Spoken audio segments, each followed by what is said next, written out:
bonjour à tous et bienvenue sur ma chaîne Pixel et Vecteur. Aujourd'hui on va parler d'InDesign et je vais vous montrer une petite astuce qui concerne les styles grep et surtout pas de panique. Vous allez voir, c'est extrêmement simple, donc c'est à la portée de n'importe qui, mais par contre ça peut être vraiment d'une aide précieuse pour avoir un document plus agréable à lire, hein. C'est ce qu'on va faire.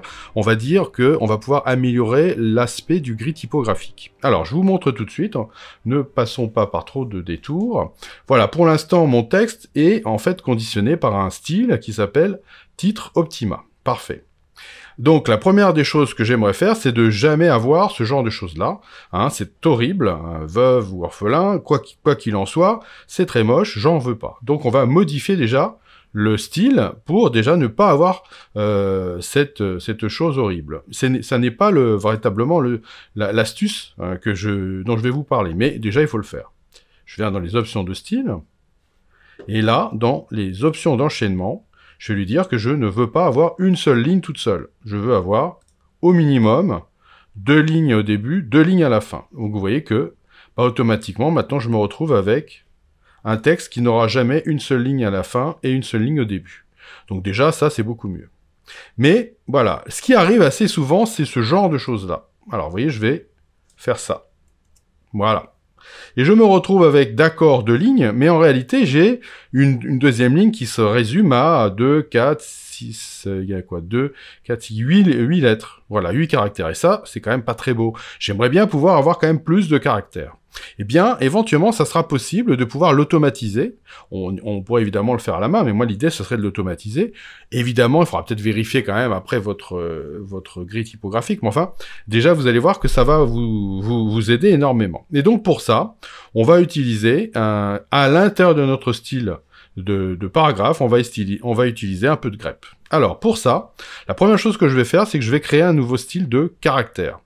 Alors, le nouveau style de caractère, je vais l'appeler sans retour, donc automatique. Bon, je vais faire auto. Et là, je vais aller dans caractère de base et je vais cocher sans retour automatique et je fais OK. Vous voyez, c'est pas dur. Et maintenant, je vais aller modifier mon style de paragraphe. Je viens ici dans le petit menu et je fais option de style. Et c'est là que ça va être intéressant. Je vais aller dans style grep. Je vais créer un nouveau style grep en lui disant, je voudrais que tu m'appliques le style de caractère sans retour automatique à mon texte, et c'est ça qui va être intéressant, c'est la condition qu'on va mettre ici. Alors, je vais supprimer ce qui est pour l'instant là, et je vais commencer en lui disant, voilà, tu vas l'appliquer sur n'importe quel caractère. N'importe quel caractère, c'est quoi? C'est un point. Voilà, je mets un point. Et on va numéroter le nombre de caractères. Il faudrait que tant de caractères, je vais lui mettre, moi, par exemple, 20 caractères. Voilà, je voudrais qu'il y ait 20 caractères qui soient obligatoirement sur la deuxième ligne, quoi qu'il arrive. Alors, quand vous mettez des quantités, il faut les encadrer par des accolades. Voilà, c'est comme ça, hein, c'est le langage qui veut ça. Donc, je vais mettre Alt, ouverture de parenthèse pour les Mac. Pour les PC, ça sera peut-être différent. Et Alt, fermeture de parenthèse, voilà. Donc là, je suis en train de lui dire, tu vas m'appliquer le style sans retour automatique, donc je veux pas que ça coupe, sur au maximum 20 caractères, voilà. Et il faut qu'il se trouve à la fin du paragraphe. Et la fin du paragraphe, eh ben, c'est $. Voilà. Voilà, c'est tout. Vous voyez, c'est pas très très compliqué. Donc au pire, vous faites un copier-coller de la formule, et vous pouvez changer après le chiffre qui est dedans. Et là, je vais lui dire OK. Et là, vous voyez, qu'est-ce qui s'est passé? Et ben maintenant, vous voyez, je me retrouve avec une ligne qui ne peut pas avoir 5, 6, 7, 8, 12, 15, 19 caractères. Ça aura au minimum 20 caractères. Voilà, vous pouvez faire varier évidemment le chiffre qui est entre les accolades comme vous le voulez, c'est à vous de voir, éventuellement, moi je le fais varier entre 15 et 20. Pas au-delà, parce qu'après ça fait des choses parfois très très bizarres, et ça me donne quelque chose que je trouve quand même plus agréable à lire.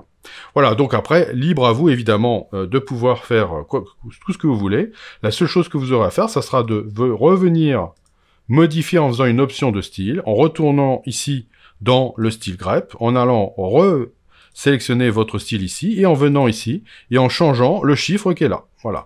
Et vous mettez le chiffre que vous voulez. Voilà. C'est tout. Et vous faites OK, et ça va éventuellement vous modifier encore votre grille. Voilà, donc vous voyez, c'est très simple, mais je vous assure qu'au quotidien, ça peut pas mal vous aider. Voilà, et ben j'espère qu'en tout cas ça vous aidera dans votre quotidien, et je vous dis à bientôt pour de nouvelles aventures sur Pixel et Vecteur.